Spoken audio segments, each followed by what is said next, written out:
Welcome to Brainwreck. I'm Jason X. And I'm Kevin Graham. And this is the best show on the internet. We're live.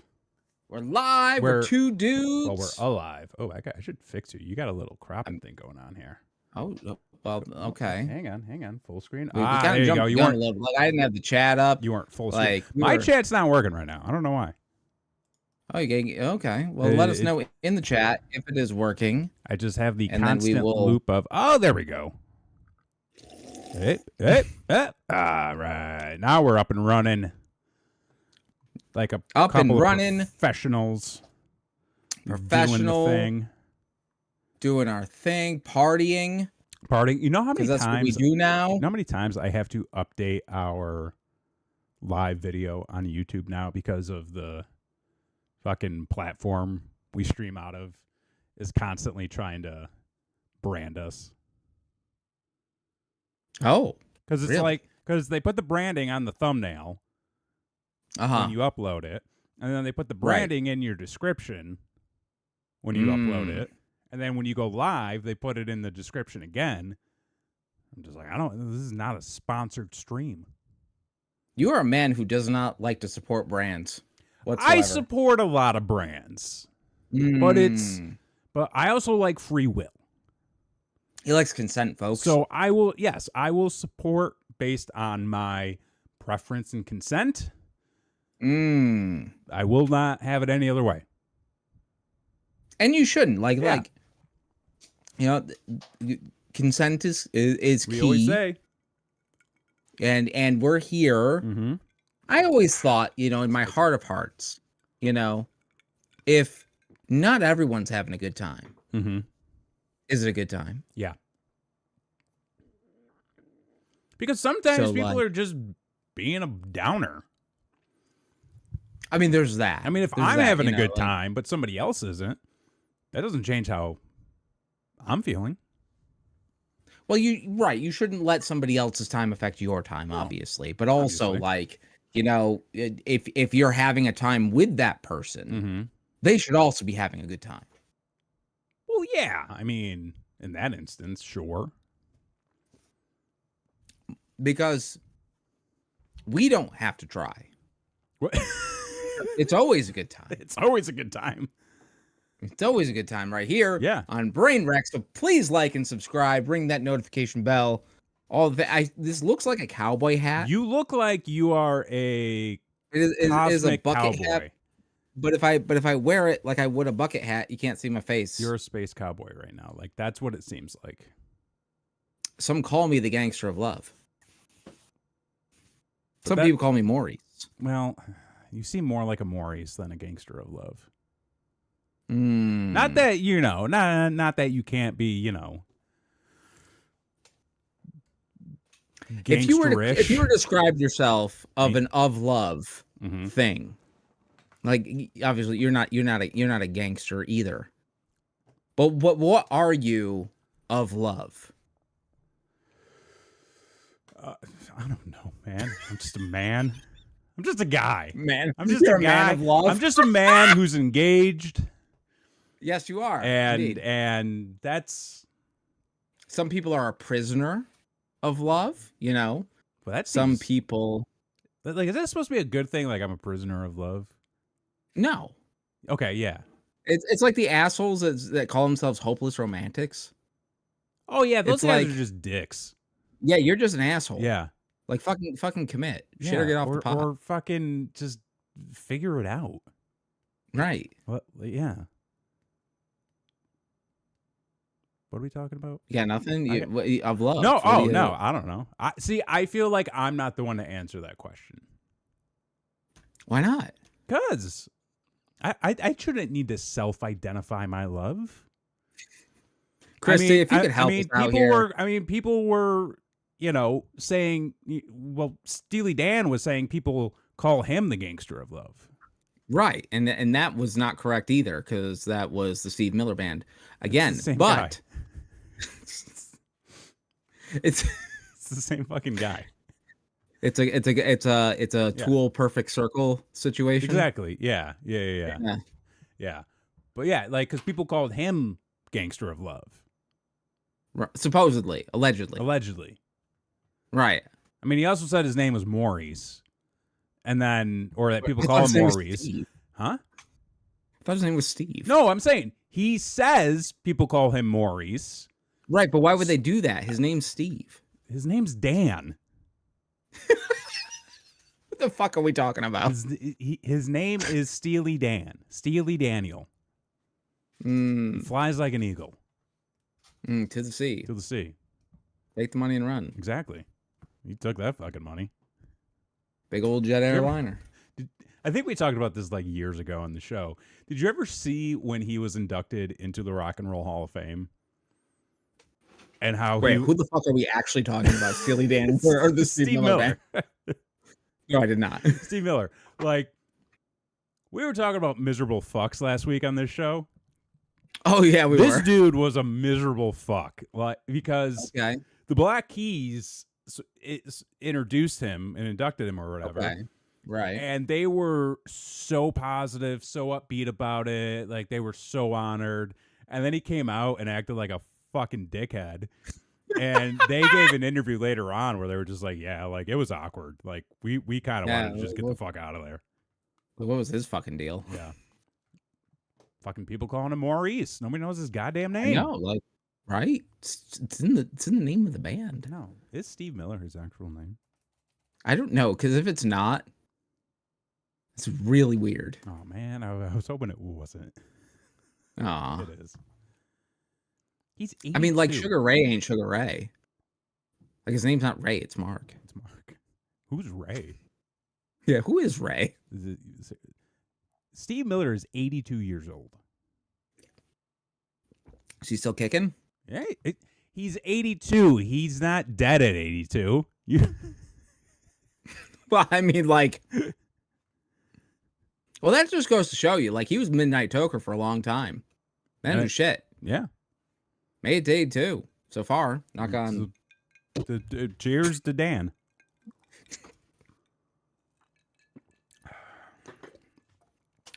All right, what do we got? But now on to other things. Can you believe I was right next to you a week ago? That seems so long ago. That's so fucking long ago. I have been losing track of the days. Like specifically, like what day it is. Oh, it's Wednesday. It's Wednesday. For a second, because I was like, here. "Is it Wednesday?" Each and every Wednesday? So be sure to subscribe. But I usually have a few minutes every day where I'm like, okay, today is, no, it's not Tuesday. It's Wednesday. Right. It's Tuesday because last night we didn't have D&D. We had D&D the night before. Okay. So like, that's kind of how I measure my week. I'm the shield of love. The shield of love? I don't know what that, I don't know. Do you triple powerbomb her in the bedroom? What?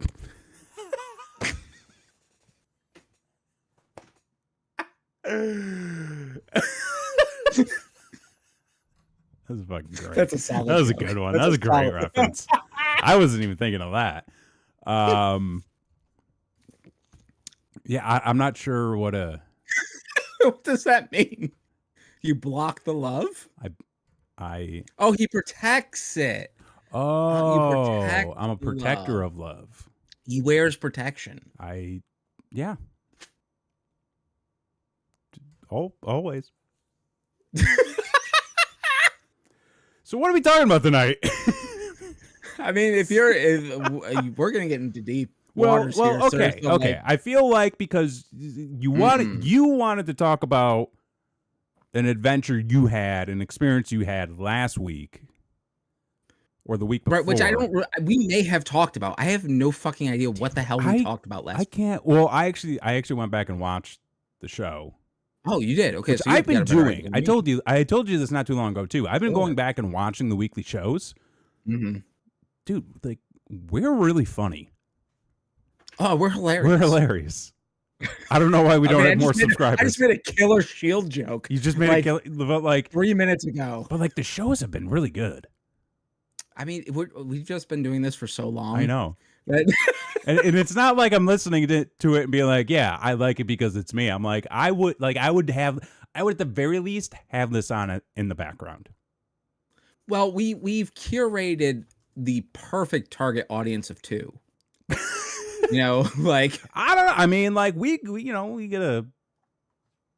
It's not a lot of weekly listeners, but you know, we get a relatively steady amount of.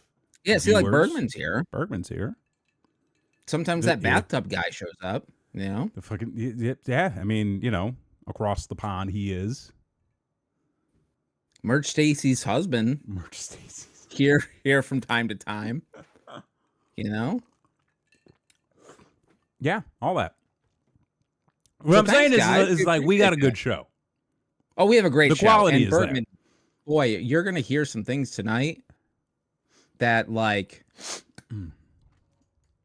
I wish you were there. I wish everybody was there. You know, I wish this was as much as I enjoyed meeting your other groomsmen. Mm-hmm. It was such a good experience. Mm-hmm. I wish everybody could enjoy it. You know, I mean, people could eventually. I mean, no, like we could do another one. We actively avoided somebody. What? So like. No, they couldn't.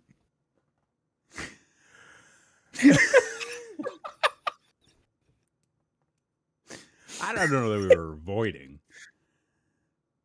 It just didn't work out. It just didn't work out. Yeah, it just didn't work out. It was one of those things where like it just wasn't going to work out. It was. I mean, it was preposterous to begin with. So you know, I mean, we can do. But no, I mean, like, see, because I feel like Blakely K's here. Thank you. Huh? Oh, Blakely K. Shout out to Blakely K. She just finished school today, and with her AutoCAD class, that's dope. Finished with a 99. Oh shit! Fucking, I married a smart one, folks. You did. Yeah, look at me. How did you look? And you got a smart wife. I got a smart wife. You got smart She's kids. Obviously I mean, based on the other wives that were mentioned on the trip, she's the coolest. And I mean, well, because doesn't care about massages. Christy doesn't care about.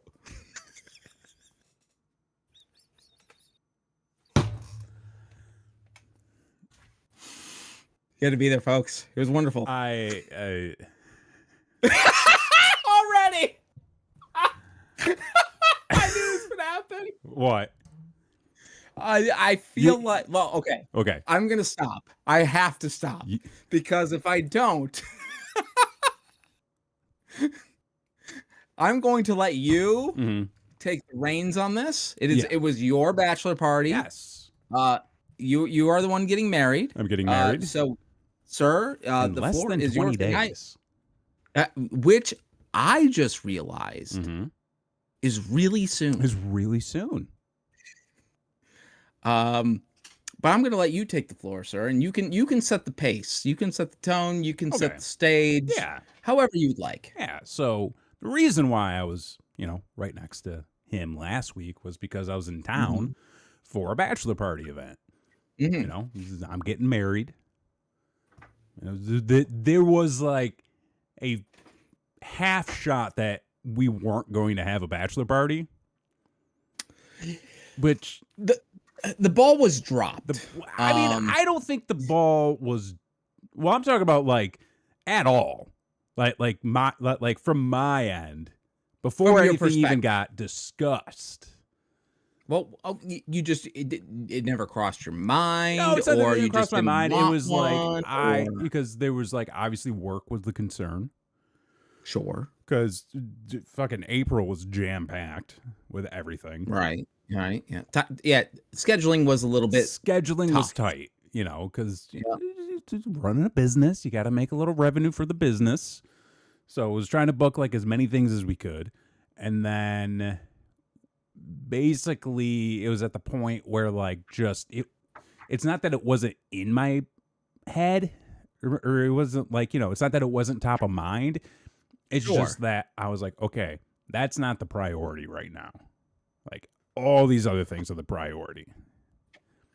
Right. But also, talking about that for a second, and Blakely K is very excited to see you guys, and so am I. You know, Me too. We'll all be together real soon. Yeah. As it were. It feels like I just saw you. Right? But there is something to that mindset of like, you know, there's more pressing things, et cetera, et cetera, et cetera. But also at the same time, work's always going to be there. It's never not going to be there. In some way, sure, yeah. Because I've learned recently, as much as you try to get ahead, there's always more. There is always more. So, like, at the end of the day, you only get married once. Yeah. I mean, I plan to. Right. I mean, that's the idea. That's the idea. I had this discussion at work today because somebody got engaged in the office and somebody was a real asshole about it. But the idea is like, I don't know. Oh, the old ball and chain, huh? Some people are just bitter. Yeah. You know, some people, you know, much like it said on Sleigh Full of Wishes, you know, some people can't handle what other people got going for them, you know? It's true. But anyway, the point, and I made this point, like, you know, you only get married once is the idea. Right. So, like, when you do an engagement announcement, when you do a bachelor party, when you do, like, that's all you get. You get the one. That's it. Yeah. So, and it's a major life event, you know? So, it's not something to be missed, is what I'm trying to say. Yeah, and then, like, I understood that, too. So, you know, once things started to get discussed and things started to get actually planned out, I was like, okay, you know, well, here's the general idea that I would enjoy. Here are some things that I would enjoy. Here y'all go. Figure it out. Yeah. You know, and then kind of like what we were talking about last week, where it was at some point, I was like, you know, maybe I should know what's going on. That way I've got a little idea of what to prep and plan for. Well, you gotta know what to pack. You gotta know what to pack. You know, do I need do you need a swimsuit? Do I need a swimsuit? Do I need, you know, a good pair of pants? Slacks. What do I need? What's the dress code? Oh, sorry. Ignore me. Trying to figure something out here. You're telling your story. I can't ignore you. So, you know, and you got to know how to plan. You got to know how to prep. You also kind of got to know what you're getting yourself into, so you can kind of strategically plan yourself. Budget. Day to day. You know. Budget. Which, I forget if we discussed this. I had a really good fucking idea the other day. Okay. And I may have been telling this to Christy, actually. With regards to budgeting for a trip like this, sure, get preloaded credit cards. Oh, like the visas, like the visa gimmicks. I mean, or like Dave, you could carry cash. You could, you could just carry cash, but you could carry cash, but not everybody and then get harassed. Oh, reconnected, successful. All right. So we may have, I think we dropped out for a moment, and now we're back. Yeah, we dropped out for a moment, and now we're back. Okay. Yeah. Well, look at that. All right. So, like, Dave brought cash, which, you know, also, like, I get it. Like, you have your budget for the trip, and that's all in cash. I also thought, like, oh, like getting a bunch of those, like, preloaded gift cards, or not gift cards, credit cards, could also be a good idea. And then, like, you can set a budget for each day. So you got a gift card, or fucking gift card, a credit card a day. You could do that. You could do that. You are going to end up with that like $1.17 that you can't do fuck all with. So like that sucks. Well, like, you know, that's just the whatever fee then. But the thing is though, like if you lose, you know, the gift card, you're fucked. You lose your credit card, you can call, you can cancel, and hopefully protect your money. That's a good point too. So it's like, I mean, how they did traveler's checks back in the day seems fucking insane. You know, money orders. How did those even work? Like, what was a Diners Club card?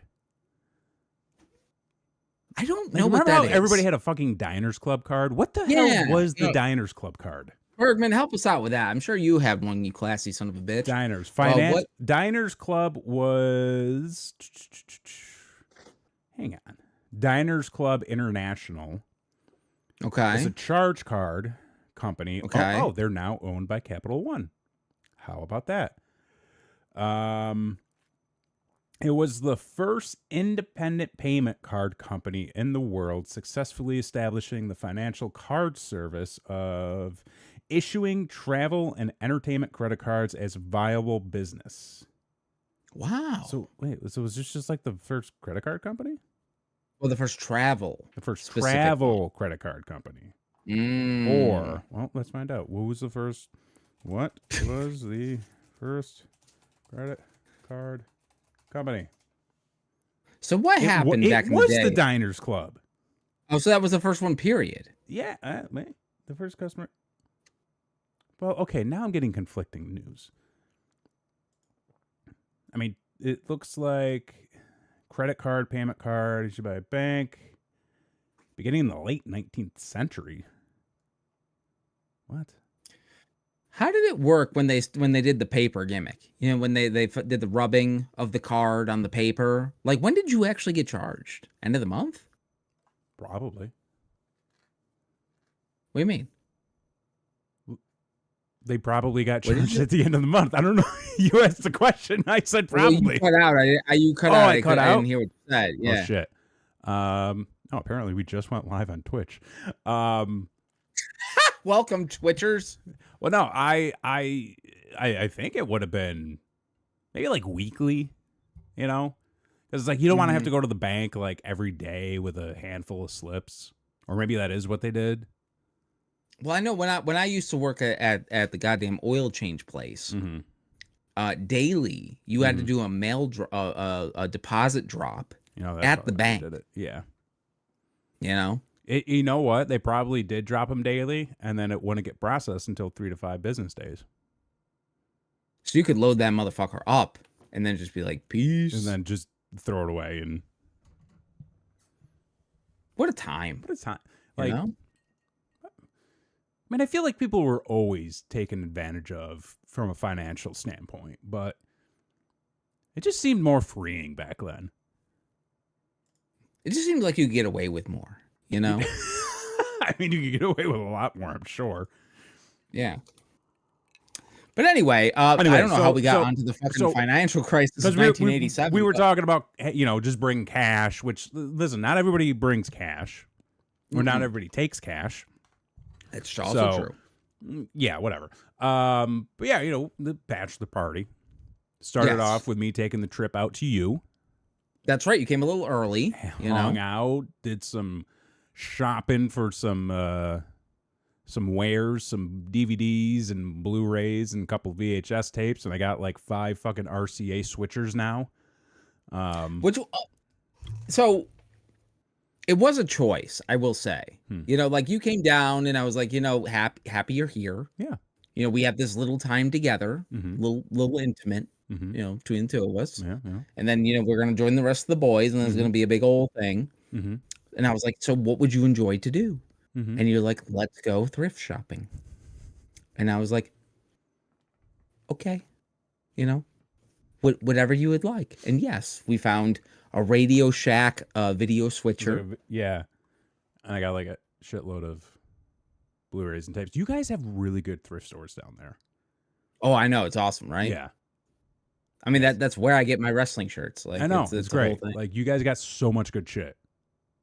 Which is weird, because I feel like Austin would. But apparently everybody just hoards that stuff. You guys have more space, Like... Yeah. Well, yes and no. I mean, there's a lot of space out there. It's a whole desert, It's not desert. It's just lots of flat land. Hey, brother, we drove to Dallas. I saw a lot of fucking desert. All right? I mean, there's a whole lot of fucking nothing. Dude. So, they actually should start building more cities in Texas. Right? They got all that oil money. Stop fucking with the rainforest and build them in the desert. Seriously. Just build Texas. It's the biggest or you know what they should do? Alone. They should break up the state of Texas and make a 51st and a 52nd state. There we go. That'd be great, right? You could do Tex on one side and ass on the other. We can do like North Texas, South Texas, like a North Dakota, South Dakota thing. You know, West Texas, make it in the South for some reason. Yeah, like why do they do that? I don't know. It's fucking weird. But anyways, I came down there. We hung out. We did some shopping. You know, we shot the shit. And then we hit the road for Orlando. That's right. Met up with my buddies. You know, Met up with your buddies. Some of my grade school friends. Yeah, and so as someone who is, I have to tell at least this part, okay? So I don't know these people. You don't? No. Okay. At all. Never met them. Yeah. Which I found very suspicious right off the bat. I was like, I've known you for so long. Yeah, it's been a while. And not only did I know you for so long, but like we lived in the same town for like a while. Mm-hmm. And so did they. Yeah. And there was never a barbecue. There was never a goddamn bar mitzvah. There was never a WrestleMania. There was never a Super Bowl. There was never fucking anything. Well, see, here's the thing. Because at that time, nobody lived in central New York. Okay. So, like, they wouldn't have just, like, been over. Or, like, been at the bar, been at a barbecue. Because they would have been, but like, I've never 5 hours away. Like, sure. Yeah. I still found it very suspicious. You thought I had no friends.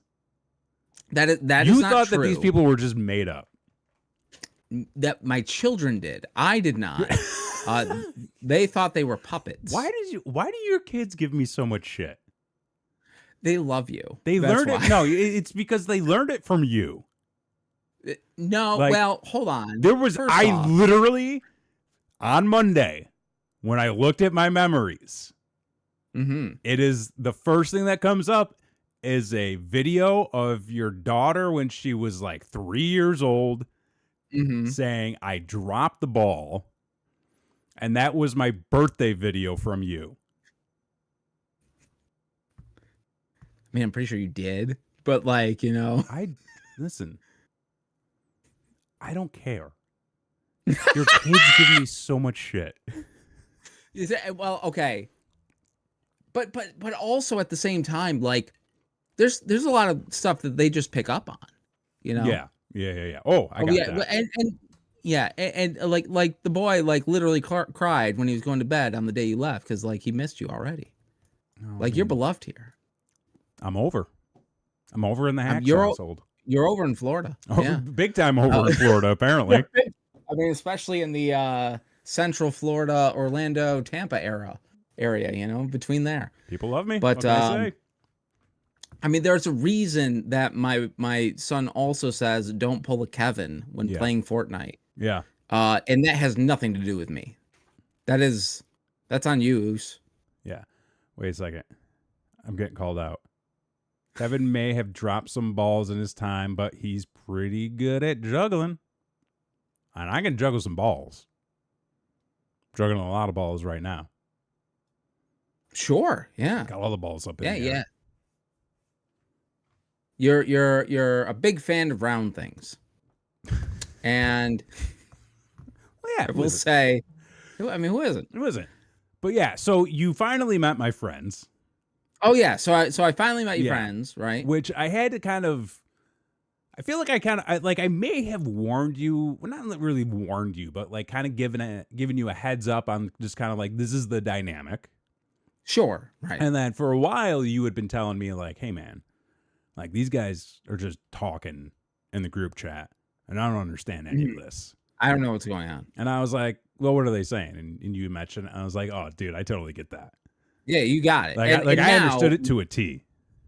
Knowing them, it makes a lot more sense. It makes a lot more sense, yes. Because it's very difficult to get that kind of, like, the dynamic relationship I have with my friends is like you can't read that over text message or like even one interaction. Like it would take like a party weekend or even just like a few days in general to be like, okay, I get it now. Just a power hour. Just power hour. And which, I think what you a got terrible idea. What was your idea? No, it was not my idea. I said it was a good idea, which you guys were supposed to take care of me. I just want to point that out. Hey, I took care of you. You did. More than anybody else, so I don't want to hear nothing. So we get to Orlando, what was it, Thursday? Yeah. I feel like Thursday was so quick. I mean, granted, we drove to Orlando and nobody really got in until like 8 o'clock. But like, it just felt like it flew by. Well, you know, we flew or we drove to Orlando. Well, first off, we started the day at the diner, which was lovely. Which was great. Yep. I hadn't had like a diner meal in a minute. It was wonderful. Then we did drive to Orlando, got into the Airbnb, checked it for bugs and for cameras and listening devices, hidden wires, microphones. Because folks, listen, you're going into an Airbnb, okay? You're going into any of these like home rental, like, you know, short stay deals. Like, you got to check your surroundings. You got to make sure that there's no, you know, hidden looky-loos. There's no little peepholes. No one's crawling around the attic. I did the Sharpie on the mirror trick, which I don't actually know what that's trying to do or prove. But all I know is like every time I see a video and they're like in a hotel or something, they go and they take a Sharpie and they put it on the mirror and then they go, and I'm just like, I don't know what I'm looking for, but I'm gonna do it too. I see a lot of like the people putting water bottles like up to the outlets or like different ports in the house to see if there's like a red glow that comes from it. What does that mean? Like there's a little camera light. Oh, in the outlet? Or like a little sensor or something. Okay. Yeah. But, and so like I'm doing this and you're just like this fucking asshole. But my buddy Mike shows up. First thing he does is go, "You guys sweep for bugs yet?" I was like, "You're goddamn right I did." And sure enough, he did too. You got it. You got to check. You never know. Yeah, I mean, you gotta have your privacy. You know exactly. That's why you gotta do the verbo and they don't go or something. What I don't know what the commercial is. Something about like people can't spy on you or something. I don't know. I mean, anybody can spy on you. I mean, brother, we all have these. They're already doing it. Yeah, like this fucking thing is listening to everything we're saying right now. I started using Firefox again. I also love how you are very paranoid, and yet you are streaming live on the internet right now, where anybody can listen. But here's the thing: I am consenting to doing this because this is me. This is me, choosing to do this. I'm not being forced. No. You know, this is not a Big Brother thing. I mean, so much of the information's already out there. Might as well enjoy this. Oh, yeah. They know everything. Yeah, I know everything. Fuck. Yeah, so Thursday, we go to the barcade. Which, so we went to the 24-hour barcade. Like, that was... It's one of the only things that we found that was 24 hours, was the barcade. Again, I still... Like, I get that Orlando is for Disney and Universal. But it was still very surprising to me that there isn't like more. Well, there was. That's the thing. Like pre-COVID, everything was fucking 24 hours. It was kind of like Vegas. Yeah. Pre-COVID, you know, everything was open. COVID happened, then it got to be the excuse of this is why we don't go 24 hours anymore. And then it became a thing of like, well, there are some things that are 24 hours. Maybe not be the things you want to go to. Like, we did find that all the gentlemen's clubs closed at 2 p.m. Which is wild. However, there were plenty of ladies' clubs that were open 24 hours. Which is like not equal. It's not okay. Yeah, where's our rights? Where's our rights? Know? You know? Well, you guys can go see Dong until 6 in the morning, but like till the cows 2 o'clock, the clothes come back on for us. Like, it's unfair. You weren't happy with that time limit. I'm just saying. You were very upset by. But okay, so we go to the barcade, which is one of the only 24-hour things that we can even go and do. Which I think, and we were there for a while. Like, the place was pretty cool. Oh, I agree. We were well behaved. We were well behaved. We should have been there for the whole time. If men could behave at all hours. I mean, I am a very well behaved person. You know this. I'm a protector of love. The shield. The shield. Dong till dawn. Dong.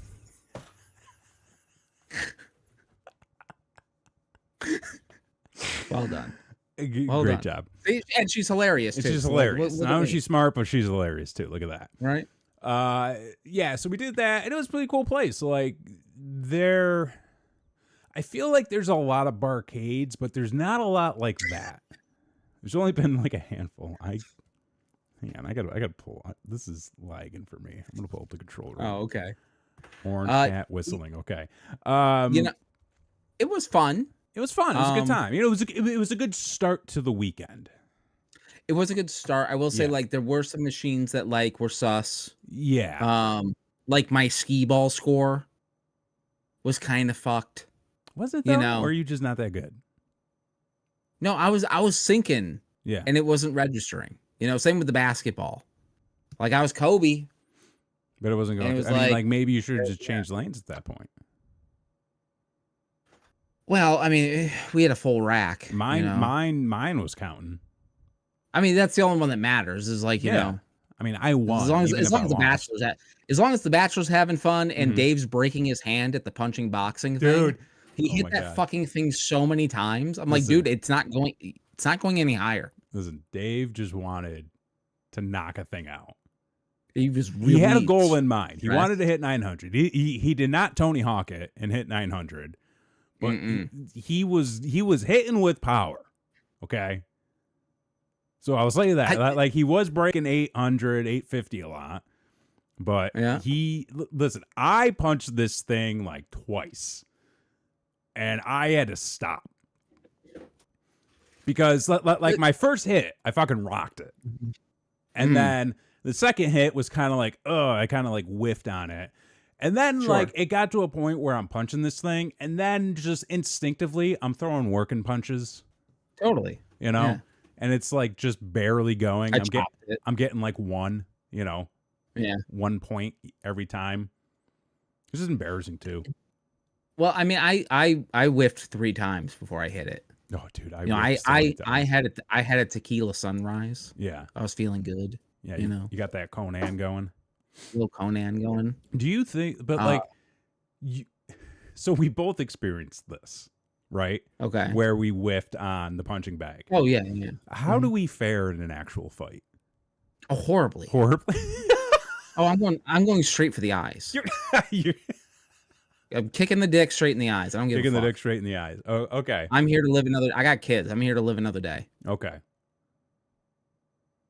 I'm gonna go Bobby Hill. I don't know you. I feel like I just Luthez press, headlock, and just start wailing. You got to close the distance, okay? Right. Because otherwise you get those motherfuckers that do those like wild windmill swings. Oh, sure. And they only connect because they get lucky. They only connect because the other guy's just as bad at fighting as guy number 1 is. So you close the distance, you lock the head, punch, you win.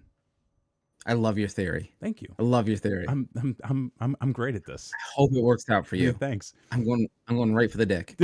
So we go back, sleep it off, get up next morning. Well, hold on. Before that. I will say I was a little disappointed. You know. Actually, no. This is the next night. Continue on. This was the next. I just realized I jumped the gun. But continue. Okay. Did Universal Friday. Oh, fuck yeah, we did. Which I got to say, kudos to you. Because you were our fucking tour guide for the day. Because I think it was proposed at one point, like, people were asking me like, hey, how do you want this to go? And I said, you know what? There's a couple of different ways where I could take this, but I think I'm going to leave it to the expert to guide the way. And that's what you did. Been there a few times. Yeah. And at this point, it's like one of those things of like, I've been there so many times, both Universal and Disney. It's like, I know my way in and out. I know what the queue lines are like. I know what the crowd levels are going to be like. I know when the best time to go is. I know when to start, when not to start, when to go, and what to do. That's just like, if I wasn't in charge, I'd be furiously angry. I know you would. And that's what and that's why I said, you're the guy. Let's go from there. And you started it off great. You were like, okay, what's the one ride we want to do the most? The most. And it was the Velocicoaster. The Velocicoaster. Holy fuck. Can we talk about that for a minute? We can talk about the Velocicoaster. That is, in terms of roller coasters, because there's like a lot of rides, a lot of different, things. Like, would you compare Rise of the Resistance to a roller coaster? No. Okay, perfect. And that's kind of what I wanted to get to, because I feel like there are some people that would. I think in terms... They'd be wrong. They would be wrong. I think in terms of a roller coaster, best one I've ever been on. Yes. It is up there with... there's only one other one that I know of that's comparable. And it killed a man. It's so good. Is Stardust Racers in Epic Universe. Okay. Is just as intense as Velocicoaster, but their gimmick is that it's two dueling roller coasters. Okay. Like going side by side, where this one is like fucking dinosaurs. Yeah. So it's like, but it's they're so similar in intensity. I mean, the track's different and all that kind of shit, but like they're so similar in intensity that it could go either way for a lot of people. It just kind of depends on which theme that you like, Yeah. Kind of thing. But yeah, I prefer the Velocicoaster. Hasn't killed anybody. Yeah, there's that. But one of the things that it did that I thought was so impressive, and maybe it was just like me and how I was feeling and how I was looking at everything, but there are so many moments when you're kind of going up and going down where it looks like you're going to clip the side of the cliff. Oh, fuck yeah. Like, it looks like you're about to take a header and you're going to be in the newspaper the next day. It is, but it's a all phenomenal job. Yeah. Yeah, but it's all of making you feel like you're falling. Yes, making you feel like you're falling, kind of messing with your perception and like your perspective on everything. And then like they do the same thing with like some of the dinosaurs that are on it. It is, Dave could not stop talking about it the entire day. I know he wanted to go back. And I wanted to go back, and maybe we should have just gotten right back in line. In hindsight, if we wanted to do it again, yeah, that was the move. Yeah, but it was one of those things where, yeah, he would not stop talking about it, and in my head, I was like, yeah, I wanted to. Yeah, I want to go back on it, but we also got to a point where we were already so far into the trip where it was like, if we go back now, we're gonna get stuck behind time, essentially. Totally. And for context for everybody, the park was closing early that day, actually. Typically the park's open till 8 or 9. They were closing at 6 for a private event. Yeah. Which I actually think helped because I think it lowered the attendance for the day during the day. So we were able to, I mean, we did everything. We did everything we wanted to do. And I think we hit everything at the best time. And like realistically, we didn't really wait more than 30 minutes for a ride. No, I think Velocicoaster is probably the worst. No, I thought the Hulk ride was the worst. Oh yeah, no, Hulk the Hulk ride because like that was a brutal queue as well. Well, the thing is, like, there's not really a lot to look at. There's like 3 screens, and it's playing like a video loop that's like a minute and a half long. But then like you got to go like down and then up and then around and then back down and then like you got to spiral up. So there's just like a lot of that. And I do think that was the longest wait, but I think that may have been the longest wait by like 5 or 10 minutes. Because we didn't really wait long for anything, which worked out great. And yeah, I think because it closed at 4, getting there when we did, I feel like you would have really only gotten like a morning rush, if at all anything. And I think where we started was kind of where people were progressing to. And I mean, we did both parks. So we did Island of Adventure first, and then we did Universal Studios afterwards. That's right. Velocicoaster, perfect. We were going to try to do King Kong, but that was shut down. That was down for the day. For the day. But yeah, we hit everything at a good pace. The Spider-Man ride. Spider-Man ride, which was a lot of fun. I forgot how much I enjoyed the Spider-Man ride. That, I will be honest with you, we had annual passes for a year at Universal Studios. That was the best and only time I've ridden that since I've moved here where everything worked. Oh, really? It has been broken like the timing of the screens have been off or the effects aren't working, or you're in the queue for like 30 minutes and then like it's broken, you have to leave. Like that's happened so many times.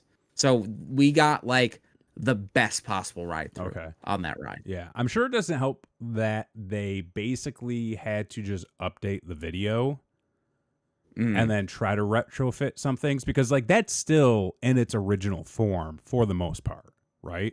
Oh yeah, for sure. Yep. And then you got the Transformers one, which is the same thing kind of. That, to be perfectly honest, that was the first time I rode that ride.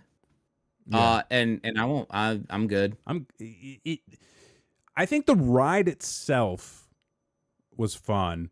Whatever the fuck was happening on screen was too much. It made me realize how much I fucking hate those movies. Yeah. So much. Yeah. Like I hate those. Like there's no redeeming qualities other than like nothing. It gave us Shia LaBeouf.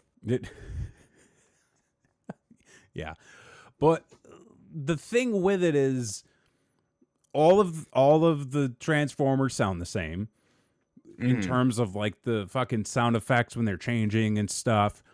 You lose count of how many there are. You lose track of who anybody is. And then they all do that thing with like the spinning gears, like up close, and there's just like robots punching each other. And I'm like, I don't know what's going on. But the ride itself is fun. Right. The ride, I mean, it's the same ride mechanic as Spider-Man, so it's a good time. But like the concept of I am this killer robot thing that can't die. But anytime I come in contact with a human, I'm going to spare them for a reason. Yeah. That's not given when like I'm just swirling blades everywhere I go. Like you run into a Transformer, you're dead within a second. Yeah. Step down. It's not even close. No. So, but yeah, I mean, like Universal, it was a great pace with everything. Dave left a couple of ponchos behind because he found out it wasn't going to rain. We had a bunch more rides, and then he left his flip-flops. He left those behind because he said he couldn't fit them in the locker. He said he couldn't fit it in the locker, but he fit it in 3 other lockers before that locker just fine. Yeah. And they're the same size. It's the same size. It's, I think he was just done. Like, I think he just didn't want to deal with it anymore. I think that was the thing, too. Is I think he was looking at it as, this is taking way too long. I would rather get rid of him. And he did. And he was like, who would take a pair of used flip-flops? I'm like the staff who has to clean this shit up. Yeah. Yeah. trying to think of what else we did there that was like just fucking. We had awesome. a couple beers. We did have a couple of beers. Dave did get a souvenir cup. He did get a souvenir cup, which he promptly dropped in the bathroom. On the bathroom floor. And then didn't want to clean it up for some reason. And then wanted to get another beer with it. We told him to get another cup. Well, yeah. He didn't want to do that. We corrected it as best as we could. We moved past it. We did. We did. Move past well, it. We tried to. We tried to. You know. Yeah. So and then we were out of there before 4:00. Yeah, I think it hit a point where we hit we had gotten something to eat at Moe's and got a Duff, you know, and then we hit a couple more, and then it got that point where we were out late a little bit the night before. We didn't get a ton of sleep because we were, we hit it early. We had been all over the park, and then we after you see Brendan Fraser be a complete prick to that stagehand. What else is there to see? Yeah, you've seen it all. Yeah, I will say we did have a couple magical moments, if it were, for instance, as we exited the Spider-Man ride, Spider-Man himself. Oh yeah, got a high five from Spider-Man. That's right. It's just completely random. One of the Blues Brothers offered you a Lucy. What? Oh, you missed that? When? One of the Blues Brothers, when they were driving by in their fucking car, he was handing out cigarettes to kids. Oh, I did not see that at all. No, he was offering you a completely missed that then. Oh, all right. But magical moment nonetheless, I suppose. I guess, yeah. Yeah. But then we were out of there at that point. Yeah. And it was one of those things we're going to go back and rest. Yeah, because it did get to a point where I feel like we all were done at the same time. Yeah. I mean, we felt fulfilled. Yeah, I think everybody felt like they got their money's worth. Dave still wanted to go back to Velocicoaster. He was really adamant about doing but it was like I wanted to too, but time was getting limited, and when we were leaving is when everybody started coming in for the private event. For the event, and it was a flood of people. A flood, children, mostly children and young people, and because I think it was some cheer competition. Yeah, it was like a cheerleading thing or some fucking. I don't know. And once I start seeing lots of kids coming into a place, I'm like, I don't feel comfortable. Just because I don't want to be around a bunch of kids. If I'm going to be around kids, I want to be around kids that I know. That are friends or family, that kind of thing. Right. And that will come into play in a little bit here. Yes, it will, which is a great segue. So we go back, we get rest, we have some snacks. And then we're like, all right, let's go. Let's go get something to eat. Let's go get something to eat. Well, let's go do some, get a little bite to eat, go do some bar hopping. So we went and got ourselves some table eats. Yeah, we went to a ramen place and didn't get any noodles. Didn't get any noodles, which I was fine with. Loved what we had anyways. And then we go to the Fallout bar. Went to the Fallout bar. Which this was pretty dope. It's basically a bar in the back of a comic book store. And it's all Fallout and sci-fi and wasteful or wasteland. The nudes came later, Christy. Yeah. So there's a bunch of Fallout stuff. There's some Mad Max stuff. They had a couple TVs. Alien. Yeah. They did have a xenomorph. Yeah, there's a Demogorgon up in the rafters. There was. There's one of those 10-foot Home Depot skeletons with a gas mask on, which I was like, that's fucking rad. It was very homemade. This place is like Wasteland Chili's. You know what I mean? So it's got like a bunch of an Applebee's, like an Applebee's in the Wasteland, where it's got like all the local affair tacked onto the wall, you know, memorabilia and signs and all of that. Like that, think Jerry of that. McNamara jersey on the wall. Yeah. So like think of that, but it's Wasteland and atomic waste and shit. You know, and they had the Fallout themed drinks. Fallout themed drinks, which I think were a little bit overpriced for what they were. Oh, I would agree. I would agree. 100% agree. I mean, mine was fine. You're paying for the gimmick. Yeah. Yeah, but like they really only it was really only gimmick in name. Well, the thing was like 4 drinks at a bar. Yeah. They were very reasonably priced. Sure. But for what you got, you overpaid. Yeah, you overpaid. And I was like, you know, if I'm getting a Nuka-Cola, that's like a mixed cocktail, like give me it in like a little canister. Right. You know, or something that makes me feel like I'm in theme with my surroundings. Totally. You didn't get that. You can even put it in like an empty Jones bottle and you get a little bit more, you know? Something like that. Just like break a bottle in half and then just pour it in there. Glass and all. Totally. And then they had the retro console set up, so I kicked your ass in WWF Raw.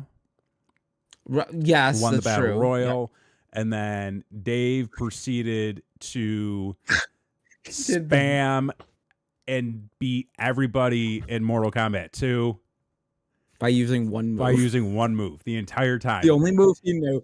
Raiden. He had one move, and he just kept doing it and beat everybody, and everyone's like, "This isn't fun. We're not playing." The flying tackle, basically, and he kept saying too. He was like, "Oh, if I get the lightning down, he's like, you're gonna be done in a moment," and he couldn't figure out the lightning, but he kept spamming the one move, and then it wasn't until Mike kicked his ass as Liu Kang for in the second attempt, but Dave was still like, "Man, if I knew that lightning move." I would have beat you. Already owned everybody. What do you mean? It's like you already won everybody. So that was fun. And then we go to an Irish pub. And then we quickly left an Irish pub. Well, Irish pub was a misleading loose term. As Irish as you can get in. It was Irish in name. In name only. In name only. Much like the gimmick drinks at Vault, whatever it was. Fucking A. This pub was Irish in name only. Because you go to an Irish pub, right? Like, I go there and I'm thinking like, we're doing car bombs.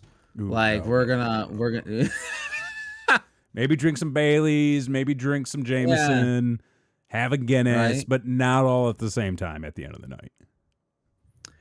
We go there, no liquor. No liquor. Beer only. Beer only. Which I think we assume like there might be another type of license in Florida that. Yeah, I mean, I'm not a connoisseur, so I don't know. I'm not in the government. It's not mine. So we're all sitting there, we're having a Guinness, and then there was clearly a family there. And mind you, there's a few families there. There's a few families there. And mind you, this is 11:30 at night. It's late. So it is late. It is a bar, but there's just a bunch of kids running around singing karaoke. And when we say kids, like 10. Yeah. And I think I quickly finished my beer, and I was just like, whenever you guys are ready. Yeah, if we could go, and I don't drink beer. Done here. You don't drink beer. Yeah, I don't drink beer, so I'm just sitting here watching you guys drink, listening to a 9-year-old sing Taylor Swift. Yeah. And I'm just like, can we go anywhere else? So we did go somewhere else. We went to another Irish in name only bar. That's true. Which also had karaoke. Go fucking figure. And then, got some drinks.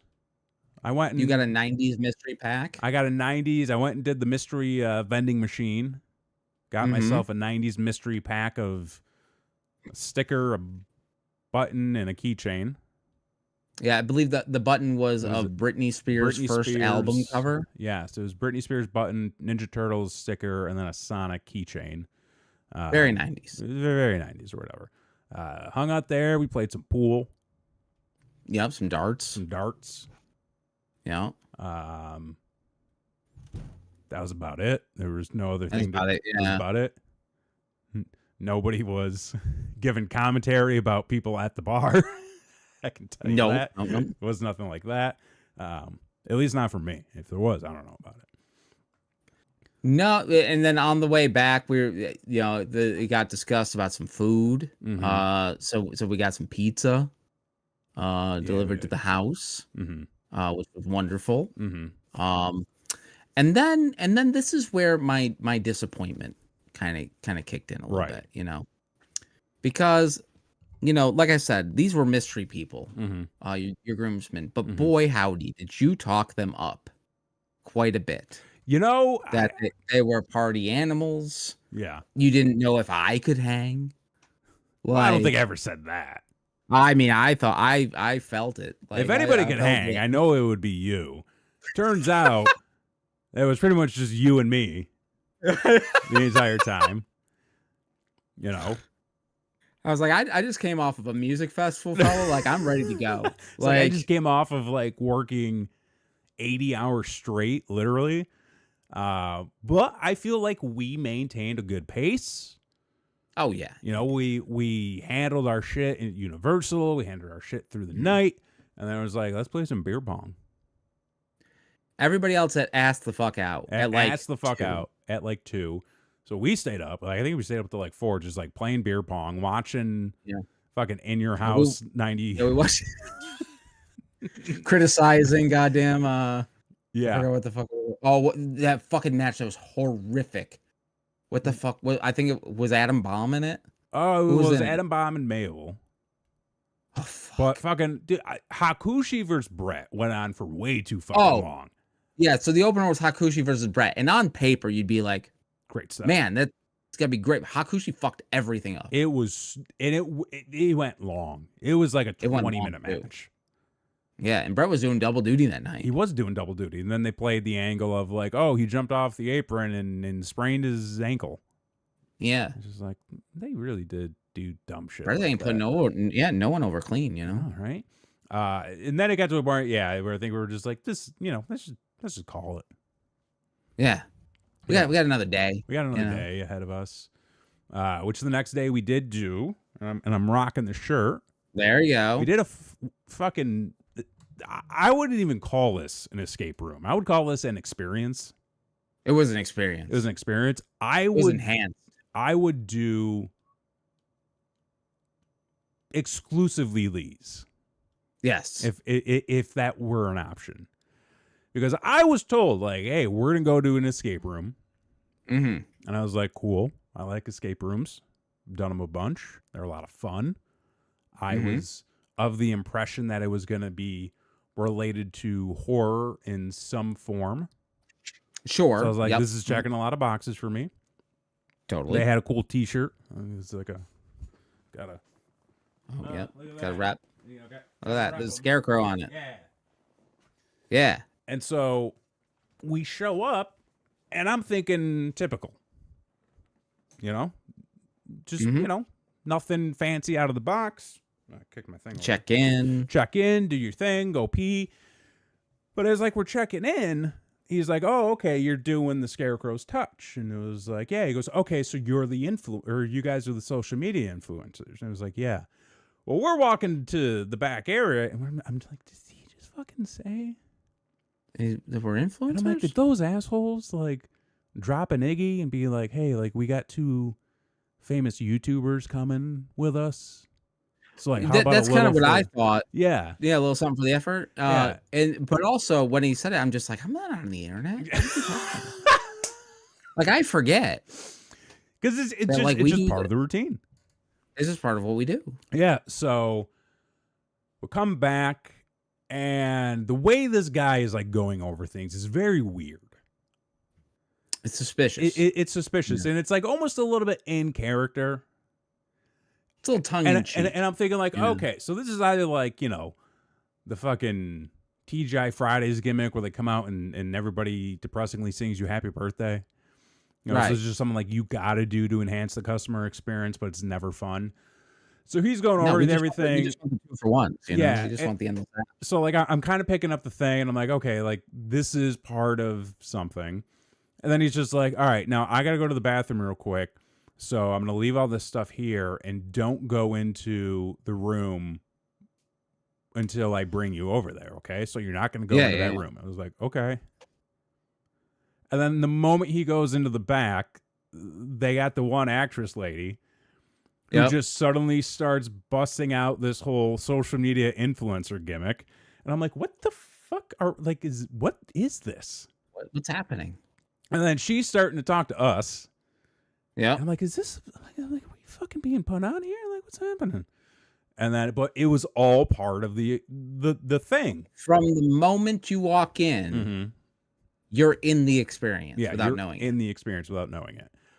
And, you know, it turned out we were all social media influencers. We had nicknames. We had nicknames. When asked what he does for content, Dave immediately went to OnlyFans. It said OnlyFans immediately. Thanks, Dave. Just like, it's a great job. Yeah. And those are the thing too. Like, I wasn't sure how, like, because like I felt like we were all going to say some pretty wacky shit. Yeah. And like some stuff may not come across well. And I was like, wait, are they are they gonna post this on their fucking social media? Like, what is going on? So but we go What's around, happening? we do the thing, and then it is basically we're role playing at this point. So it hit me so quickly, and I was caught off guard so much that I didn't know how to respond to anything. Okay. Because this like was way past what my expectations were.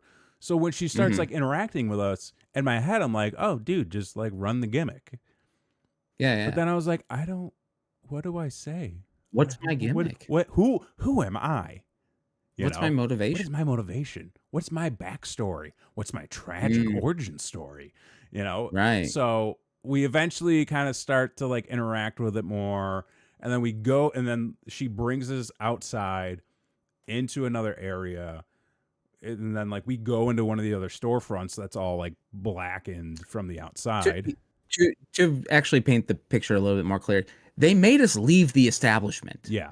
To start, like, you left the building. Yeah. And it was in a strip mall. So like this influencer lady character is making you leave the establishment, which like homeboy said don't go anywhere. So I was like, wait a minute. Is this a choose your own adventure situation? Like, I don't know what's going on here. And Dave was just like, we're leaving. And so we're not getting our money back. Yeah. So she takes us to another door, like not next door either. It was a few doors down. Yeah, at least 3. At least 3 doors down. Yeah. You know, 6 feet from the edge or whatever. And there was a door that was blackened out. But she's playing the game. Into which you have to say, we need to go into the blackened out door. Yeah. To which the 5 of us had no clue what the fuck was going on. Well, because and took forever. We did that a few times. Well, so here's the thing, man. Okay, because one of the escape rooms down here in Austin, because like either they've expanded or this has always been the case, like there are certain games that you can sign up for where they take you outside and they bring you down to another like entry. So when this happens, I'm like, okay, so like I know what this is about. Okay. But the fucking thing is like at the one down here in Austin, you can kind of see the guide on the wall. There's still like some signage, so you know where you're going. You know what you're walking into. Right. What she brought us down in front of was what looked like a shut down location. Totally. Which in hindsight should have been our first indication of where we had to go. Yeah. Totally. But because like we don't know how the game's supposed to be played, we're just like, what are we? Is it behind the bush? What are we looking for? Is it? And yeah, it did get to the point where it's like, is it over here? Could it be? What do you think this door goes to? It was one step away from Dora the Explorer. Yeah, it basically it was really that bad at one point. And I think we all, again, like all of us had the reaction anytime something like this occurred, where the problem would be solved, and then you'd realize how easy it was, and we would all just be like, God fucking damn it. You know? Fuck. But dude, like when we went in, I was like, this is great theming. Oh, wonderful theming. I'm like, this is wonderful. You know? And so then, you start off at a carnival. Yeah. You know? Well, before that. Oh, sorry. Because this is Fear of the Scarecrow's touch.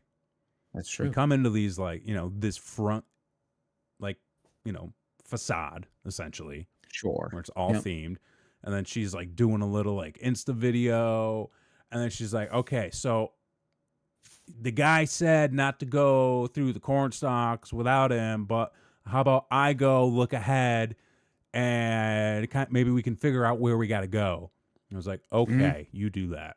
And then it's the whole like flashing of the lights, scary sounds. You hear her screaming. And then, you know, bird starts talking to you. Yeah, and then nothing happens. And then nothing. And it's one of those things of like you're in a very, very small entryway. We're such fucking assholes. You watched her walk through essentially, which is like, you know, well, it was a clown's mouth, it was one of those things where it had like where the clear shipping vinyl like vinyl roller through thing, and so like you're there and we're like, did it start? Yeah, we're like, did our time start? Is anybody coming back? Is there going to be an announcement? So we're standing in this like 3x3 space, the six of us, or the five of us rather, and then I'm kind of just like, and I start wandering around, and I don't go all the way through, but I just kind of peep my head, like through the middle of the vinyl, and then that's when I go, okay, yeah, like we're supposed to just walk to the next explore at this point, yes. But we were in there for like 5 minutes, 5 minutes, and we had like a 90-minute timer. We're waiting for the next instructions. Yeah, ma'am. like we don't know what to do. You have not told us.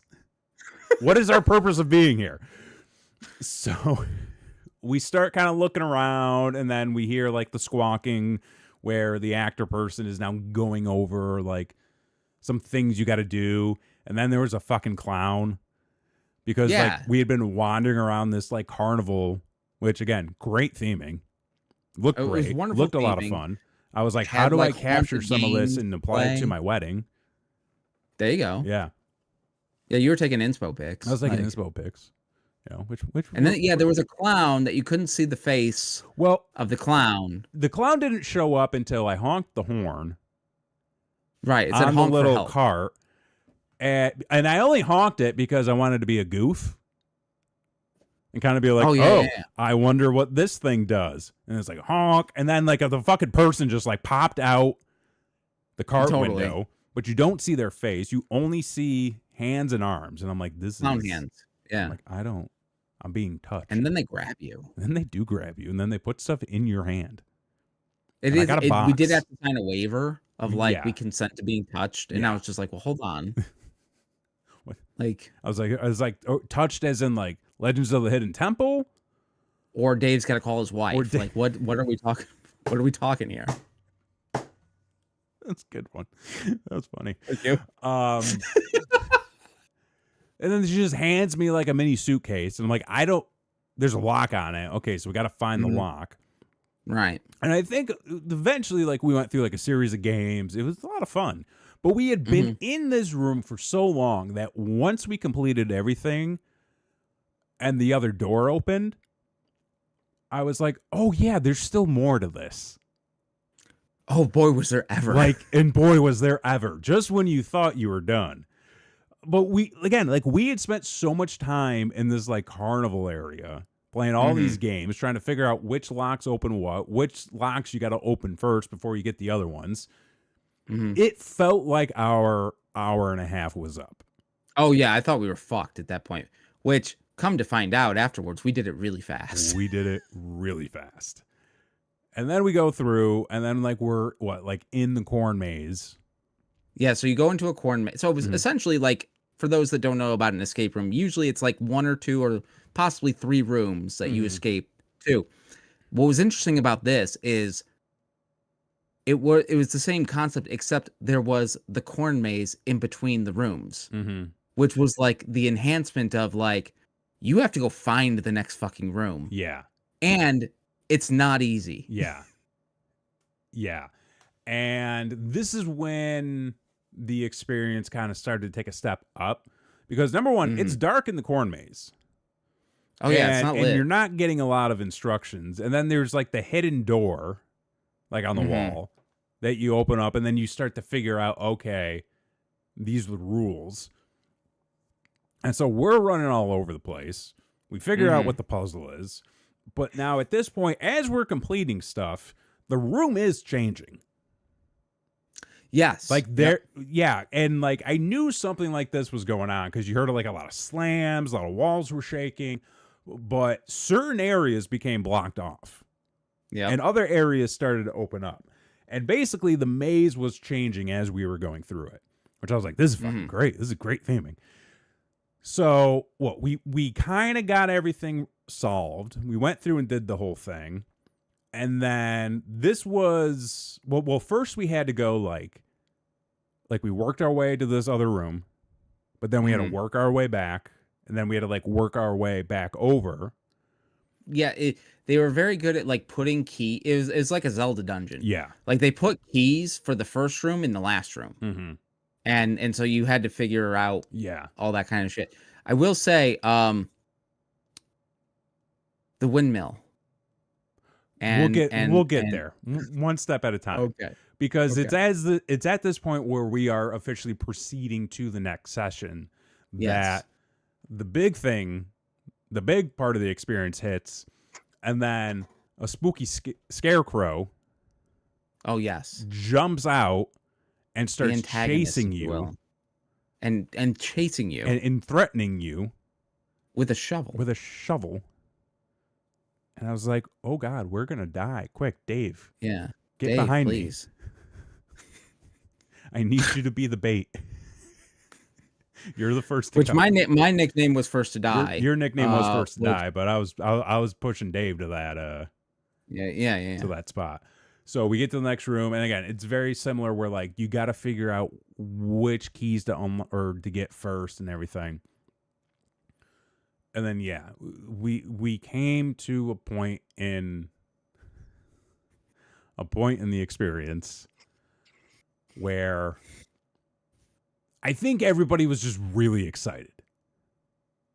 Well, and also like knowing your directions is important. I think it had more to do with knowing how to read. Which was a challenge. Or pay attention to the signs in front of you, rather. Yeah. Yeah. Don't overthink it. Don't overthink it. Because there was a windmill, and it had the directional thing on top. But underneath, like, so as you look up from underneath the windmill, there's like a little circle with a bunch of numbers on it. And then above it is like obviously like the wind thing, and it's got like the little like pointer. It's got an arrow. It's got an arrow. And then next to that is a like the rooster compass. The weather vane. If you will. The rooster compass. Rooster compass, you asshole. What a cultured fuck you are. Hey, better than the cock compass. The cock compass. Yeah. Trademark this show. And clearly, like, okay, you're looking at the weather vane and you go, so the directions aren't like kind of as like they're kind of cockeyed. So yeah. And then there's the thing on the side where they've got all the boards that you got to put into the side of the windmill. No one's gonna know what the fuck we're talking about at all. Okay. This is really hard to describe. It is. It's very hard to describe. The puzzle is you got a fucking windmill, and you have to turn the crank to the different numbers in a certain order. That's not what you had to do at all. It is. Because you had see, this is why it took so long. This is why the puzzle took forever. Always points north, that cock compass. It sure does. But this is exactly why we struggle. Forever. This, right? Yeah. You had to point it to the direction. Yes. That was on the board, but everybody was trying to point it to the wrong direction, right? Because there was 2 fucking arrows, and they had to point the right arrow in the right direction to get the right fucking number. Exactly. God damn it took for fucking ever. Well, because first of all, people weren't reading, because like you had these boards that you had to essentially plug into the side of the windmill, and the directions you had to point the windmill to corresponded with the order of the boards, because on the boards was written like north, south, east, west, northeast, southeast, that kind of thing. So at first nobody wanted to read the fucking boards. Well, first off, we put Dave in charge, which was a mistake, because we figured it out, and then we were trying to convey it to Dave, who was not listening. Not listening. He had the problem solved in his head. Yeah, but that was not the correct thing to do. And then I'm like, we have these fucking boards. They have pegs. There's holes in the thing. Plug these in. Gotta get pegged. And then you gotta get pegged. And then I'm trying to put the one board in the first slot, and everybody is telling me no. And I'm like, no, this is where it's supposed to go. And they're like, no. Mm-hmm. And then they take it, and then they plug it in the one part, and then they try to plug it into a different, a part that it's not long enough to get. And I'm like, assholes, that's not where it goes. It goes where I was trying. And it was like, oh yeah, Kevin, you're right. And I'm like, thank you. Yeah. And so I go in there, and then we finally get these goddamn boards in the wall. And I'm like, okay, tell me what direction to point to. And I'm going to point to it. And people start yelling out directions, and I'm like, one at a time. And then this is where, first of all, taking a step back. After we finally got the boards in, the person who was like kind of our, clock watcher and watching us do the whole puzzle, she chimed in, and she was just like, because I was like, nobody's listening to me. I have a good idea. And she even collaborated and was like, I thought that was a good idea too. Yep. But then this is where I fucked up, and I admit this, because I'm telling people to yell out what directions I need to point to, and I'm not specifically focused on what's directly above me, and I'm trying to look at the actual windmill part to see which way I'm pointing it. I did not realize that little red arrow was the thing that I was supposed to focus on. We got there, is all I'm saying. Eventually. We figured it out. There were a lot of moments like that. There were also a lot of moments where it was time to proceed to the next area, but we didn't read that well.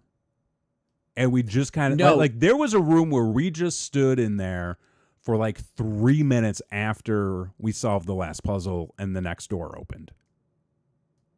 Yeah, we were kind of like, wow. It's just like, look at this. That one took a while. And not only that, but like there was one part where like the narrator, if you will, was specifically like, don't go back into the corn maze, and Dave immediately went back into the corn maze. He's like, we forgot something in there. And she's like, don't do that. I told you not to do that.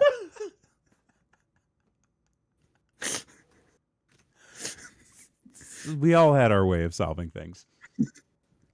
But we eventually got to a point where, we're getting chased again. Fucking scarecrow. And silly me, I just happened to drop the keys. And I just couldn't get the key in the lock, and I just happened to drop it again. You were being an asshole. I was being an asshole, and then I legitimately couldn't get the key in the lock. You legitimately dropped the key and couldn't figure it out. And it got to the point where I thought, because I also didn't know, like, what happens if the Scarecrow gets us? Are we out of the game, or do we gotta, like, are we able to give it a token? I love that you're willing to roll the dice on a very expensive experience so that we just get kicked the fuck out of the game. Like, I mean, listen, you're going to play a game, like, you can lose. Well, yeah, but you could like not be an asshole about it. Like, yeah. So we do all that, and then we finally get the last thing we got to do, where we get the fucking, the whatever it is, the little tool where we got to run it back to the beginning of the maze with a fucking chain and bells on it. Yeah. So the idea was that you had to carry this heavy chain that had multiple bells on it, and if you made a noise, the Scarecrow would get you. Was going to come chase after you. You had to fucking tiptoe through this fucking thing. Yeah, so everybody's like, all right, here you go, Kevin. And then you're not supposed to make any noise. But as we start going through the door, I go, this chain is kind of long. Mm-hmm. I think we're all supposed to hold it. That was probably the move. That was, and I felt felt like I was buried a little bit. Felt they were just like, here you go, Kevin, you can fuck up. But these it was kind of like a Jacob Marley situation where like these are the changes you formed in life, you know. So like we eventually get to the point towards the end where the Scarecrow is coming out, trying to chase us, but we're right at the finish line, and you're supposed to like scratch the tool on the door to open it up. But silly me, I dropped the chain and the tool, and then I had trouble getting it back up. But then we finally made our way through, and we won. You didn't later. Yeah, we did. You're freezing up. I can't see you. Oh shit. Yeah. What we found out was that we had like a minute and change left. Oh yeah, we were right at the end. We were like right at the end. So there was half a chance that I could have fucked us for being totally just an asshole. But then I also thought about how much time did we waste just standing around? Oh, a ton. Because I mean, the chicken coop took forever to figure out. Yeah, and I mean, like we probably could have had 10 minutes left had we just not stood around at points. Totally. Yeah. And started the game on time. But the thing was really fucking cool because first of all, like there was only one person doing the entire thing. The whole thing, which was mind blowing. Yeah, I think her name was Kaden, because she gave everybody like discount cards or coupons for the next one. But yeah, she was the one on the PA. She was the one operating the game from the back. She was the one monitoring us, timekeeping. She played the clown. She played the social media influencer. She played the scary Scarecrow. I forgot that they did like a sacrifice, like a Scarecrow sacrifice ritual at one point in the fucking maze. It was wild. And she was like pulling quadruple duty. Yeah. Damn. And then she actually took us through life. Yeah, having the time of her life. And then she took us through the back area, like where the operations are. I was like, which I don't think she was supposed to do. No, I don't think so. I think she was like, oh, these are a bunch of good looking dudes. I'm going to take them back here. Yeah, of course. I mean, you know, we're handsome. Totally. But I was like, this is a fucking cool, just like wild setup. This is just fucking wild. Like you don't like there's a lot involved, but you don't realize how much is actually involved, especially with one like this. So it was dope. It also seemed like a fire hazard, but like everything's fire hazard. So I like got my T-shirt, and I was like, yeah, it was great. Get back to the house, do a little rest, hang out. Yep. Have some drinks. And this is where, like, I feel the night took a turn. Because we decided to do a power hour. We is a loose term. Because I had never heard of one. Which I'm so surprised before this. Are you? Yeah, actually. I had a kid when I was 23. Well, I know, but, like, I feel like a power hour would have been something you did at, 21. or 20. I was drinking Jack Daniels with freaking like Spike Dudley at 21. Like, well, maybe you heard about it. I don't fucking know. Well, the Power Hour, for those that don't know, is for an hour, you take a sip of beer every minute. And then you go through like 4 beers. and it's to a theme. And it should be to a theme. So like you could do it to music where there's like playlists. It's like every minute it changes. There's music videos. There's like movie clips. And these are like curated by people. And then it is the theme and the excitement of your Power Hour. Well, we did this. We didn't actually go the entire hour, which was a great idea because we had to go to dinner. Mm-hmm. Which, great fucking dinner. Went to a steakhouse. It's wonderful. Way more fancy than the creamed corn. The creamed corn. Out of this world. It was wonderful. I think I had it. You had a Manhattan. I had 2 Manhattans and apparently half of an old fashioned. And I was so the thing is like we established earlier, Mm-hmm. I don't drink beer. Right. So but I wanted to participate, Mm-hmm. in the Power Hour, Mm-hmm. as it were. So I pre-mixed a Jack and Coke. You did. And that was my sipping. Yeah. My sipping Jack and Coke. Yeah. So by the time we got to the restaurant and everyone was ordering a drink at the table, I'm like, well, I don't want to not order a drink at the table. Yeah. But I'm gonna order this old fashioned, and I Mm-hmm. am going to nurse the motherfucking out of this Mm-hmm. thing. So Yeah. And those drinks, while expensive, were not overpriced. I didn't see the check, so I don't know that for a fact. That's a good point. But I'm going to say that they were well poured drinks. And I don't mean that they came from the well. Poured. Yes. Correct. Yes. They may have actually been too expensive. I don't know. It's anything like over $10 for a cocktail. I'm like, woof, breaking the bank. The blue chew of drinks. The blue chew of drinks, or the anti one, depending on how you look at it. Yeah, you could definitely get a little whiskey dick off that for sure. Well, yeah.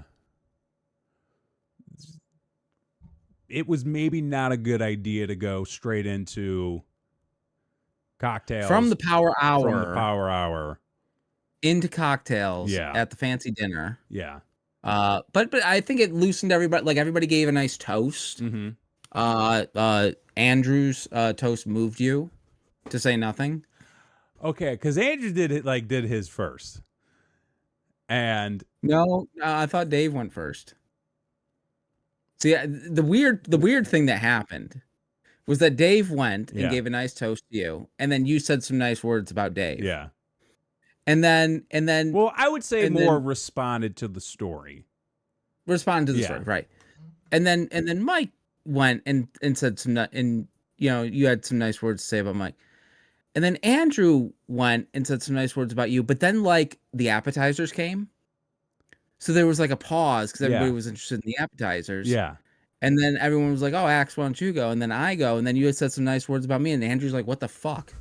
Like you didn't say shit. Listen, the apps came and it disrupted the flow, and then it was suddenly your turn. I don't know how else to put it.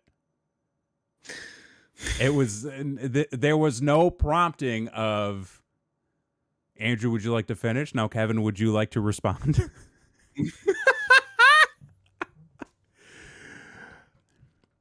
He was mildly offended. And rightfully so.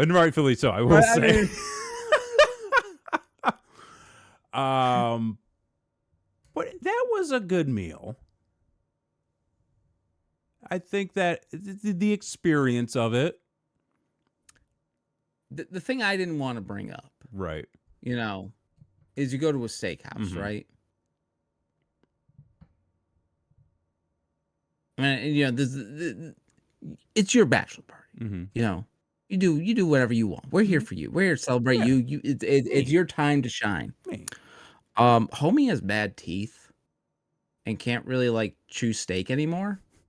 So like I was searching that menu for like anything that I thought I might be able to chew.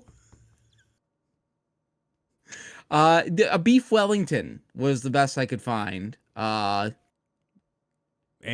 you weren't the only one and that I got the ate beef Wellington. That's true. That's true. Yeah. That's true. It was wonderful. Yeah, and I'm glad to hear it. My steak was lovely. Mm-hmm. I enjoyed it. Mike had an issue, but Mike had an issue. Quickly resolved. This was a little overcooked. Oh, or undercooked. yeah, that'll happen. Yeah, I mean, I get mine medium rare, and so like if it's a little bit overcooked, then it's like fine with me. Yeah. See, I get mine well done, so like when you couldn't choose, I was like, ooh. No wonder you can't choose steak. Well, if it's that and fucking Freddy in a cage match that knocked yeah, I know, fucking like, 4 of them out. Go for a medium. Go for a medium well. Not interested. All right, not interested. That's fine. Whatever. Not interested. Yeah, and then at this point, by the end of dinner, I think is when I started to go, I'm a little drunk at this point. You didn't need to be helped out of the restaurant, so we thought you were good. I mean, I'm a very stable person. That is true. Yes. And sturdy. As far as I've known you, this was the drunkest I've ever seen you. Which is crazy because kind of jumping to the end. Later on is the drunkest I've ever seen you. After dinner, you were fine. After dinner, I was fine. The jumping ahead to the end of the story, I woke up and I mostly felt fine. Mm-hmm. Which is why I was like, oh, I must not have. I know I got a little out of it there for a moment, but like I don't feel like I've been drinking all day. You were awake before me, and I was surprised. Yeah. Me too. And then I was like, did he sleep? Because there was you were drunker than you were after Dan and Blakely's? But oh, Blakely. I don't know. Were you quinceañera drunk? No. I mean, to crash some random quinceañera, you got to be pretty fucking gone. If it was an option, I think you would have.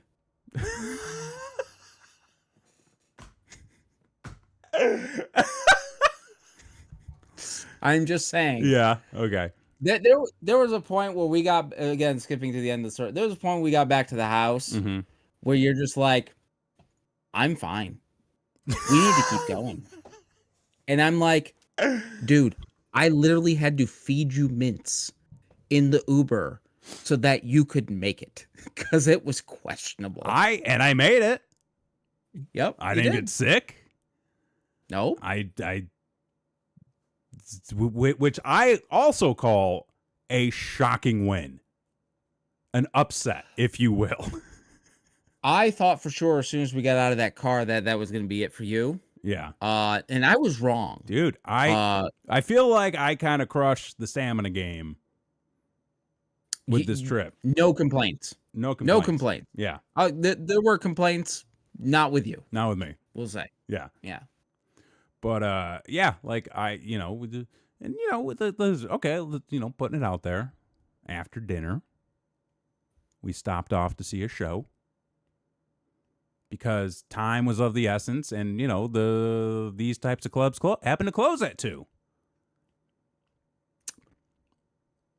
That's true. I'm sure everybody knows and expects and is aware of going to a strip club at your bachelor party.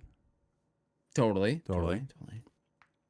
We did finish dinner at like 9:30. Yeah, it was late dinner. Yeah, it was a late dinner. Mm-hmm. Then we went to the club from there, and we closed the place essentially. Yeah.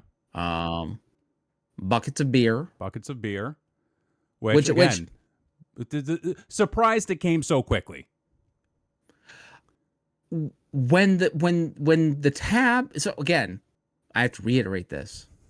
Don't drink beer. Don't drink beer. Right? And you go to a place that only serves beer. Mm-hmm. You know, I'm not keeping track of the beer. Yeah. Because I don't drink it. You don't drink it. So when the tab at the end of the night came, mm-hmm. and I overheard that there were 4 buckets of beer. I was like, how is that possible? Yeah, I don't know. I was like, first off, I thought there were 2. So there were 2 others I didn't see, mm-hmm. which is I didn't go anywhere. Right. Okay. Like everybody else went somewhere. I didn't go anywhere. So the fact that there were 2 other buckets that I didn't know about was shocking. Right. But also they weren't needed. Well, I mean, and who knows? Maybe it was another thing of like, oh, I overheard that guy's name. Yeah, 2 more buckets of beer. My name is such and such. Yeah, totally. So could have happened. It's a shady place. I mean, they all are. Let's be real. Well, that's what I mean. Like, yeah, exactly. So I out of respect for the situation and everyone involved, I won't go further, and you can go as far as you want with details. But I will say the one thing I do want to talk about, mm-hmm. and I have to fucking talk about, okay, is the other guy that was there. Oh, having a bachelor party. The other bachelor party guy. Yeah. So there was another bachelor party there, mm-hmm. and there was a gentleman who was the bachelor, mm-hmm. and this guy was a fucking cartoon. Like, he was straight out of a fucking, like, he was the wolf Frank Miller. Yeah. Like, fucking Sin City, like, goddamn,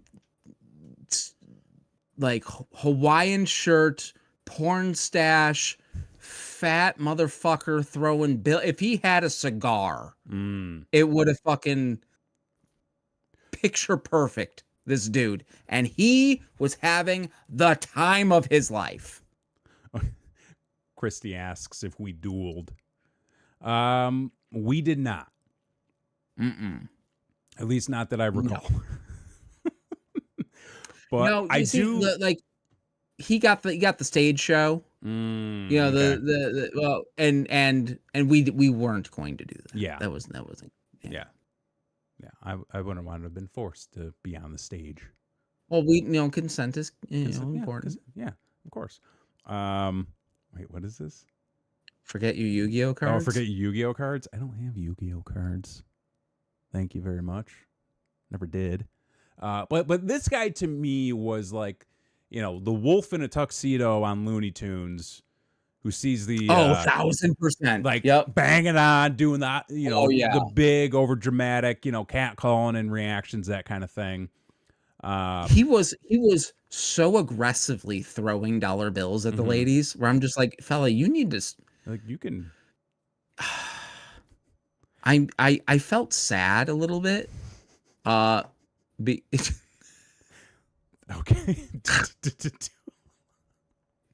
Christy really wanted there to be a duel. She really I mean, we can duel. We can make it happen. I can go back. I'll find him. I mean, there's still time before the wedding. Time. Yeah. It made me sad in a way because I know, like, this is like the most exciting thing that's going to happen for him, maybe ever. And I'm just like, ooh, yeah, I don't like that. Yeah. But wound up back at the house. I've been told we had cookie cake. That is true. We got your cookie cake. Yeah. I do have a vague memory of shoveling a cookie cake in my mouth. It was very sweet. It was very it was one of those very ones sweet. That had too much frosting on it, And then after that, I realized I was in bed, and I heard Mike and Andrew talking about having to go and catch their flight, and I looked at my phone, and I was like, it's 7:00. When did that happen? And then, well, for full disclosure, Dave did not go. Dave did not go. Dave stayed back. He ran out of his cash. Yes, and so when we got back to the house, after having to babysit, no offense, I mean, but having to be the responsible person to make sure everybody gets home. Once we were in the house, I'm like, "Here you go, Dave," and I went the fuck to bed. So, wait, I was well taken care of. I woke up the next morning early, said my goodbyes to my pals, had a little breakfast, took a shower. Totally. Yeah. Immediately started cleaning. Yeah, which I yelled at you for. Well, I mean, we had to be out of there by 10, and they had to, and we had to clean a little bit. I was upset. I was like, listen, you, sir, I know the night you just had. You need to go to sleep right now. You need to go back to bed right now. And I said, I got this. Yeah. I'll clean up. You go sleep. And sure as shit, me and Dave, tag teamed and got everything done. And then you got a little more shut eye. I got an hour nap in. Yeah. And then, backed up, had a little bit more to eat, and then we were out of there. We did go to the worst IHOP. The worst fucking IHOP. Had to wait like 30 minutes for a goddamn coffee and English muffin. That's all you ordered. Just like, Jesus Christ, can I just fucking get... The woman brought my coffee mug over, and then she goes, "Oh shit, I forgot the coffee pot." And I'm like... And it was another 5 minutes. It was another 5 minutes. And it's bad when you've been waiting for a while and the hostess walks past you and goes, "Have you been helped yet?" And we're like, no. And she goes, oh. They were struggling. And they were struggling. They were very much struggling. And then, hopped on, you dropped me off at the airport. That's right. And then I flew Frontier. Which was the first time I've ever done this. And I've only ever heard like bullshit stories about Frontier. But I will say. Okay. No delays. No issues. Got in, went up, went down, got home. So how close were you go ahead. To booking on Spirit? It was a 50-50 shot of me booking Spirit. Boy, did you pick the right one. Because I think the only reason why I didn't book Spirit was because there may have been like a longer layover. Whereas as Frontier, I could just fly direct. Direct, right. So, but Spirit was considered, I will say. At the beginning of the trip, there was a Spirit. At the end of the trip, there was no more Spirit. There was no more Spirit. And people got fucked. Yeah, they did. But yeah, no, I mean, like, I will say, like, the one cool thing about the weekend was, like, how smoothly it ran. And how smoothly it ran, how much everybody got along. Everybody had a great time. There wasn't, like, was any drama? No. I mean, well, hold on. There was a moment where someone may have lost their patience a little bit on something that was not being asked about at all. Again, you got to know my friends. You got to... There's a dynamic with these friendships. Somebody was very concerned and went from 0 to 100 very quickly. We got through it, though. We did get through it. Yeah. It was wonderful. But I mean, thank you for helping out with everything and getting me where I needed to go and hanging out with me. And, I would definitely do it again. Well, you can't because it's a one and done. Well, but we can still all get together. I mean, well, right. Yeah. It's not going to be another bachelor party. Like, that's it. No, like, you're not just like a hang. Yeah. Well, right. Go for a weekend hang, The Orlando Part 2. Or like a different place. Oh, Tampa? Maybe Tampa. Somewhere I can drive. Somewhere you can drive to. Miami. Who knows? I think Who Miami's knows? further away. Who knows?